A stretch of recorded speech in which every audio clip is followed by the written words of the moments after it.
अस्सलाम वालेकुम। आज हम पर्सनालिटी टेस्ट ऑफ एएमसी के बारे में बात करेंगे। आप सबको पता है कि जब आप मेडिकल कैडेट में अपना इनिशियल मेडिकल और फिज़िकल टेस्ट जब आप पास कर लेते हैं, फिर आप एक फॉर्म भेजते हैं जीएचक्यू की तरफ। तो उसके बाद वो फॉर्म जब चला जाता है तो फिर एक इंटरव्यू और पर्सनालिटी टेस्ट रह जाता है पीछे। तो उनकी एक लिस्ट लगती है हमारे पास उसी वेबसाइट पे जहाँ पे आपने इनिशियली अप्लाई किया था मेडिकल कैडेट्स के लिए। तो वो जब लिस्ट वहाँ पे लग जाती है तो उसमें जिन जिन बच्चों की कॉल आई होती है इंटरव्यू के लिए, उनको 2 दिन बुलाया जाता है। फर्स्ट डे हमारे पास पर्सनालिटी टेस्ट होता है और आज की वीडियो में हम बात करेंगे पर्सनालिटी टेस्ट कहाँ होगा, कैसे होगा और इस सब की डिटेल में आज आपको बताऊंगा। पर्सनालिटी टेस्ट के लिए जब आप फर्स्ट डे जाएंगे तो वो एएमसी के किसी हॉल में आपको ले जाएंगे। वहाँ पे हॉल में आपका ये पर्सनालिटी टेस्ट होगा और इसमें कौन कौन सी चीज़ें आएंगी वो सारी अभी हम डिस्कस करेंगे। सबसे पहली बात, पर्सनालिटी टेस्ट के हमारे पास कोई मार्क्स नहीं होते, अलबत्ता इसकी ग्रेडिंग होती है ABCD, इस तरह इसकी ग्रेडिंग की जाती है। और इसमें बताया जाता है कि जो कैंडिडेट है उसका ब्रेन किस तरफ है, वो पॉजिटिव शो करता है, वो नेगेटिविटी की तरफ जा रहा है। तो इसमें हमारी सेंसेस और ये एक तरह का हमारे पास साइकोलॉजिकल टेस्ट होता है। अगर हम पर्सनालिटी टेस्ट के पार्ट्स की बात करें तो यहाँ पे हमारे पास सबसे पहले sentence completion, word association test, picture story writing, merits, demerits और एसे राइटिंग, ये पर्सनालिटी टेस्ट के पार्ट्स होते हैं और ये तमाम आपने लिखने होते हैं। अगर हम वर्ड एसोसिएशन टेस्ट की बात करें तो इसमें हमारे पास कुछ वर्ड्स दिए होते हैं और हमने उनको कंप्लीट करना होता है और उन पे सेंटेंसेस हमने बनाने होते हैं। तो इस टेस्ट के लिए हमारे पास ये 2 तरह की शीट्स हमें दी जाती हैं। पहले एक वर्ड एसोसिएशन टेस्ट के लिए एक शीट दी जाती है जिसमें हमारे पास ऑलमोस्ट 50 वर्ड्स होते हैं जो हमने 5 मिनट्स में करने होते हैं, मतलब काफ़ी कम टाइम होता है, इसीलिए यहाँ पे आपको बहुत स्पीड पकड़नी पड़ती है। और दूसरी बार फिर दोबारा एक और शीट दी जाती है, उसमें भी हमारे पास ऑलमोस्ट 50 वर्ड्स होते हैं और आपने वो 5 to 10 मिनट्स होते हैं, उसके लिए वो आपने कंप्लीट करने होते हैं। उसमें डिफरेंट टाइप्स ऑफ वर्ड्स होते हैं और उसको सॉल्व करने का ये तरीका है कि आपके माइंड में जो भी वर्ड आ रहा है आपने लिख देना है, ज़्यादा लंबे सेंटेंसेस नहीं लिखने और उन सेंटेंसेस में आपने नेगेटिविटी भी शो नहीं करनी, मतलब नेगेटिव चीज़ें जो हैं, जो नेगेटिव वर्ड्स हैं, उनको आपने पॉजिटिव कन्वर्ट करना है, तभी आप इस टेस्ट को अच्छी तरह से कर पाएंगे। अभी वर्ड एसोसिएशन टेस्ट में हमारे पास कुछ वर्ड्स हैं, उनकी मैं एग्जांपल्स आपको दे देता हूँ। जैसे हमारे पास नाइफ़ दिया हुआ है पहले, तो नाइफ़ का आप सेंटेंस बनाएंगे कि we cut fruits with knife, हम मतलब छुरी से फल काटते हैं। तो आपने वहाँ पे वो वाला सेंटेंस नहीं बनाना कि मैंने छुरी जो है उसके पेट में घोंप दी। इसी तरह लड़की का आ गया गर्ल है तो गर्ल्स आर ब्यूटीफुल, ये ऐसे सेंटेंसेस आपने नहीं बनाने, आपने बनाना है girls should be educated. Blood है तो यहाँ पे वी शुड डोनेट ब्लड, ये नहीं कि मैंने उसका ब्लड निकाल दिया। रिवर है तो ये नहीं लिखना कि भाई एक आदमी रिवर में डूब गया।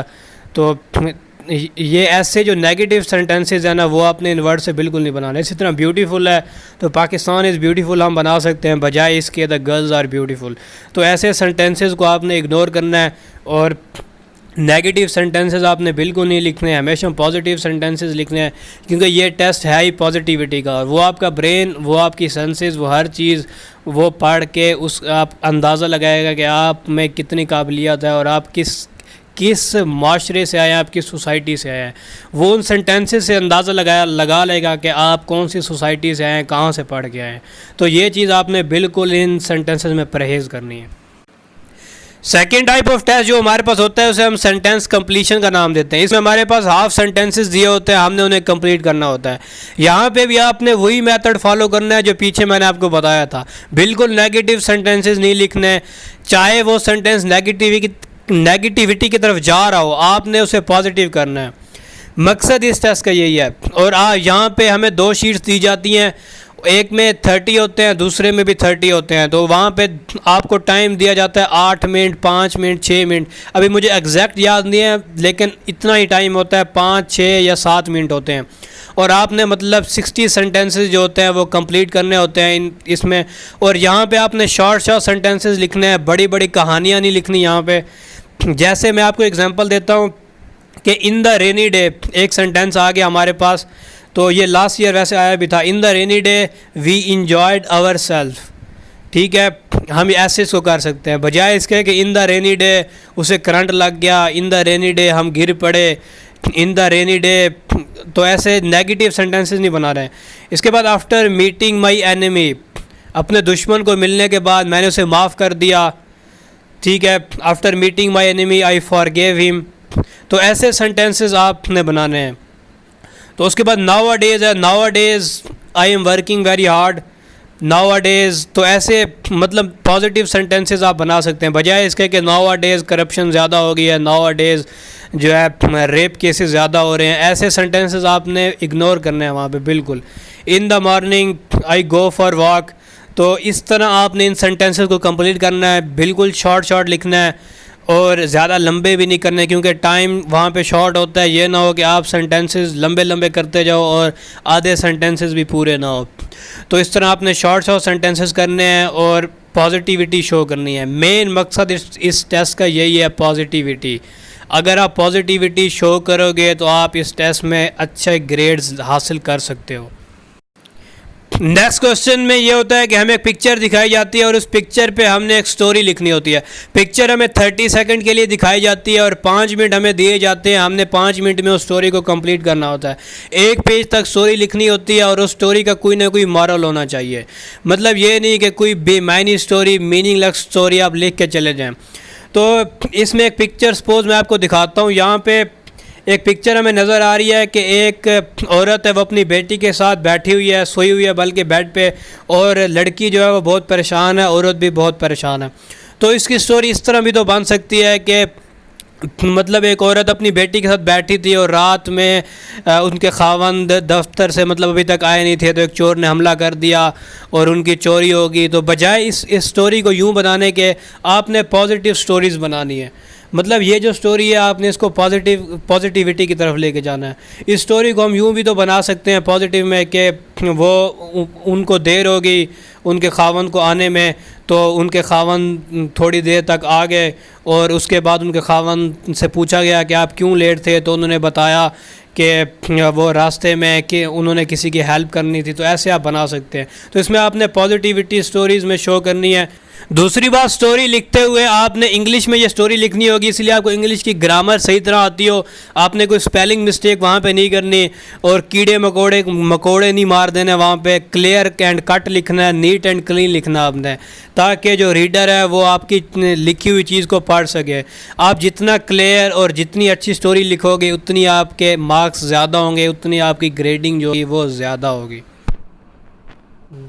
अब दूसरी पिक्चर में हम देख सकते हैं कि एक बच्चा बेड पे बहुत परेशान हालत में बैठा हुआ है और उसके साथ वालिद हैं या उसका कोई दोस्त है। ये आपने वहाँ पे गैस कर लेना है और जैसे मर्ज़ी आप बनाएं। तो वो उसको देख रहा है और वो देखना चाह रहा है कि वो परेशान क्यों बैठा है या वो कुछ पूछना चाह रहा है। तो आपने इस पे स्टोरी बनानी होगी। ऐसी आपको पिक्चर्स दिखाई जाएंगी और आपने वहाँ पे आपने 4 स्टोरीज़ आपने लिखनी होंगी वहाँ पे, और ये तमाम की तमाम इंग्लिश में होती हैं।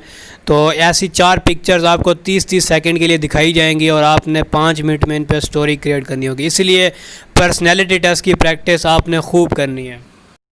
इसके बाद हमारे पास एक टेस्ट होता है मेरिट्स एंड डीमेरिट्स। इसमें ये होता है कि हमने अपनी अच्छी आदतें, अच्छी खूबियाँ लिखनी होती हैं और बुरी आदतें, बुरी खूबियाँ और बुरी चीज़ें जो आपके अंदर हैं वो लिखनी होती हैं। एग्जाम्पल के तौर पे मैं मेरिट्स में बताता हूँ कि मैं ऑनेस्ट हूँ और पंक्चुअल हूँ, मतलब मैं सच बोलता हूँ, मैं वक्त पे हर चीज़ मुकम्मल कर लेता हूँ। डीमेरिट्स में ये है कि मैं टॉकेटिव हूँ, मैं बहुत ज़्यादा बोलता हूँ, मैं लेज़ी हूँ, मैं काम इतना नहीं करता। तो ऐसे आपने वहाँ पे लिखना होगा और ये किसी बुक से रट्टा लगा के आपने नहीं जाना, अपनी कॉमन सेंस यूज़ करनी है। आपकी जो मेरिट्स हैं, जो डीमेरिट्स हैं, वो आपने उसी पेज पे लिख देना है। वहाँ पे कोई शर्माने वाली बात नहीं है और नंबर नहीं कटेंगे इस बात पे।